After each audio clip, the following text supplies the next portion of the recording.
Good morning. It's Monday and it's time for another story. Oh, we have some friends joining us. Would you like to see who's here? Oh, we have Gerald and Piggy. And Pigeon brought a friend. Oh, he's brought Woodstock. And you know who's hanging out too? You got it, Snoopy. He wanted to hear this story too. Now, a lot of you know that Miss Burke loves fairy tales. And I especially love fractured ones. Fractured just means they're a little bit different than the usual stories. I want to see if you can figure out what story this is like, okay? This is called Little Red Hot, and it's by Eric A. Kimmel, and the illustrator is Laura Holska Beeth. Okay? Awesome. Thank you. Oh, Nessie likes it too. All right, here we go.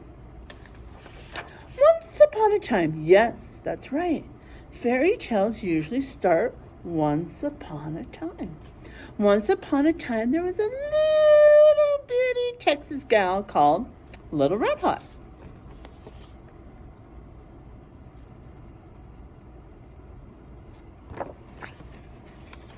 Oh, and it says, there's a sign, don't want you to miss it. It says, warning, hot pepper zone. Do any of you guys like hot peppers? Miss Brooke does not like hot peppers. Folks call her that because she loved to eat hot chili peppers. She ate peppers for breakfast, lunch, and dinner. She ate pepper ice cream for dessert. Pepper ice cream.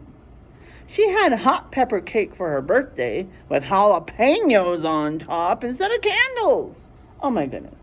Folks used to say that Little Red Hot could eat fire out of a stove. Little Red Hot would answer, "No, I wouldn't do that. Fire ain't hot enough." Oh my goodness, fire is not hot enough.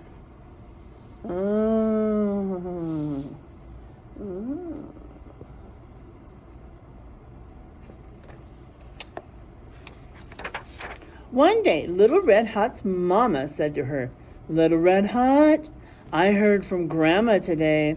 She's feeling poorly. I think she has a cold. Could you drop by and look in on her?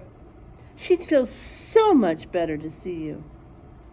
"I'll do that, Mama," Little Red Hot said. "I'll bake a hot pepper pie, Grandma's favorite. It'll knock those cold germs right out of her." Now, you guys know that this is a fairy tale. This is not a true story. You cannot knock the cold germs out with hot chili peppers. No.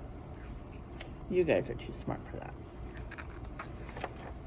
Oh, don't want to forget to show you the pictures. Yes.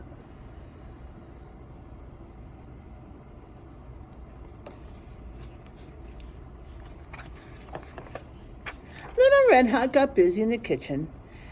In no time at all, she had mixed up a hot pepper pie.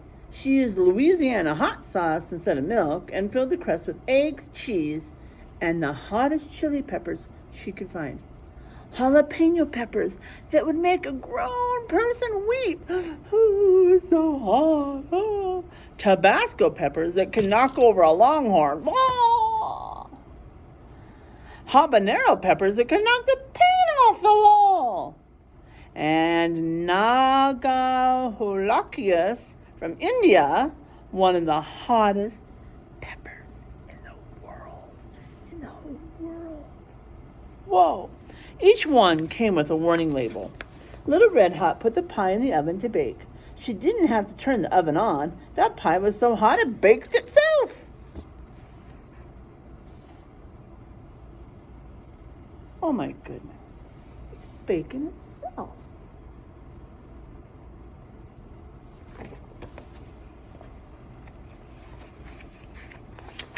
Little Red Hot got on her pony and set off for Grandma's house.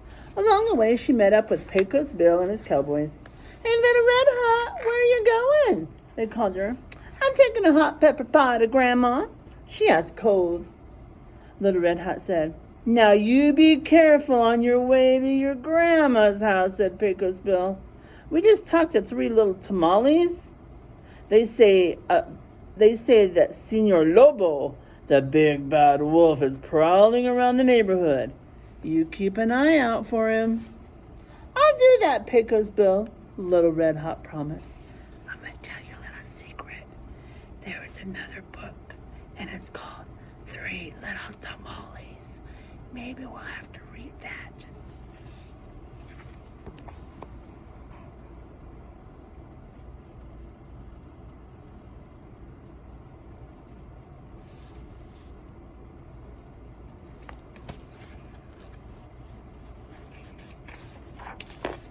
No sooner had Pecos Bill and the cowboys ridden out of sight when Little Red Hot saw a big gray animal loping toward her. "Hold it right there! Don't you come any closer," Little Red Hot yelled. "I know who you are. You're Senor Lobo. Pecos Bill warned me about you." The big gray animal stopped running. "You got me all wrong, miss," he said. "I am not Senor Lobo. I'm Senor Coyote. I may be tricky, but I wouldn't hurt a fly." "You're mighty big for a coyote," Little Red Hot said. "You're a pretty smart little girl." "Where are you going?" "I'm going to visit my grandma. She's feeling poorly," said Little Red Hot. "What a good little girl you are. You tell your grandma I hope she feels better." And off he went.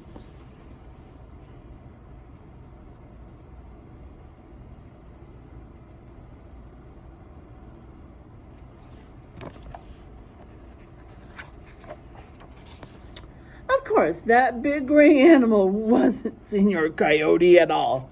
No, we weren't tricked, no. It was Senor Lobo, and Little Red Hot had no business talking to him, because we don't talk to strangers, no. But it was too late to do anything about that now. Even worse, Senor Lobo knew a shortcut that took him straight to Grandma's house. He stepped up to the front door and knocked.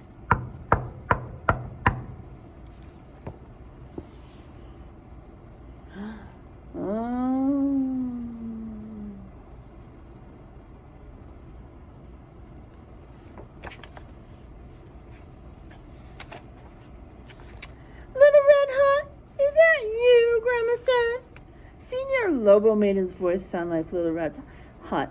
"Yes, Granny, I heard you were sick. I hope you're feeling better." "I feel better already knowing that you're here. Come on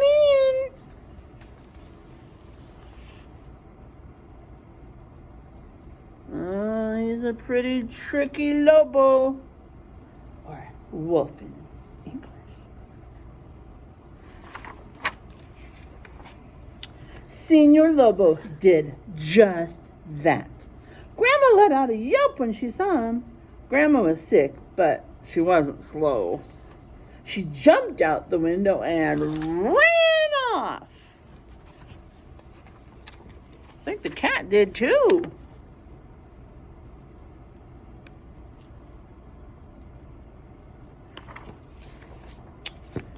"I'll catch her later," Senor Lobo said. He rummaged through Grandma's clothes until he found a spare nightcap and a nightgown. He put them on and hopped into bed just as Little Red Hot arrived. "Howdy, Grandma. It's Little Red Hot. I'm sorry you don't feel good. Why is your front door open?" "To let in the breeze, darling. To let in the breeze," Senor Lobo said. "I brought you a surprise, Grandma." Little Red Hot went into the kitchen. She cut a big wedge of hot pepper pie, and she put it on a plate. She carried it to Grandma's bedroom. Oh, do you think the Lobo's gonna like that pie? I don't know. Senor Lobo lay on the bed with the covers pulled up to his nose. Little Red Hot looked at him real hard. "Grandma, what big eyes you got!" The better to see you with, darling, Senor Lobo said. Grandma, what big ears you got. The better to hear you with, darling, Senor Lobo said. Oh, who wants a bite of that pie? I think Zachary does. I can kind of tell he might want a piece of that pie.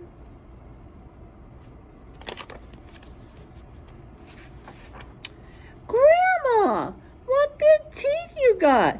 Now don't say another word, 'cause I know what they're for, said Little Red Hot. What are they for, darling? Senor Lobo said.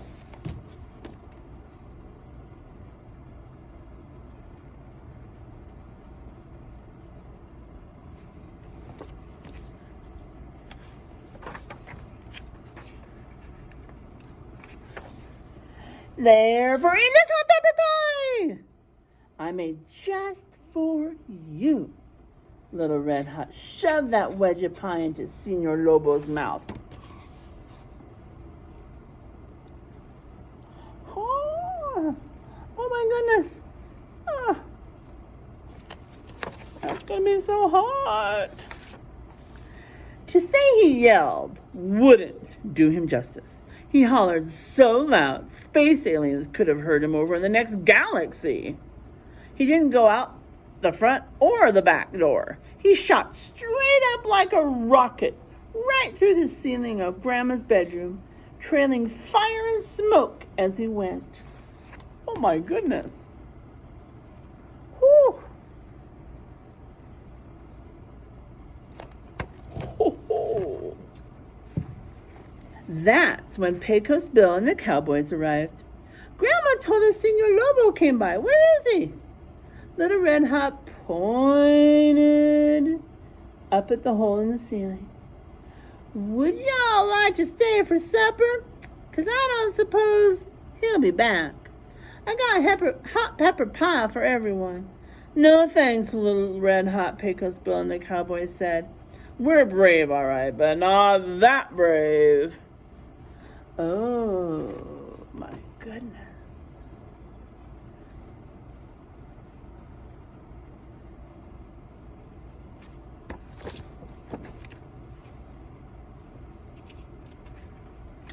So, Little Red Hot and her grandma ate that hot pepper pie all by themselves. Every last crumb, and guess what? It knocked those cold germs flat out, just as Little Red Hot promised. Now remember, they will not do that for you, but in this book it did. Okay, have a great rest of your Monday. I'm going to see you tomorrow for math and reading. Remember, read a book to your family every day. They want to know what good readers you are. Bye.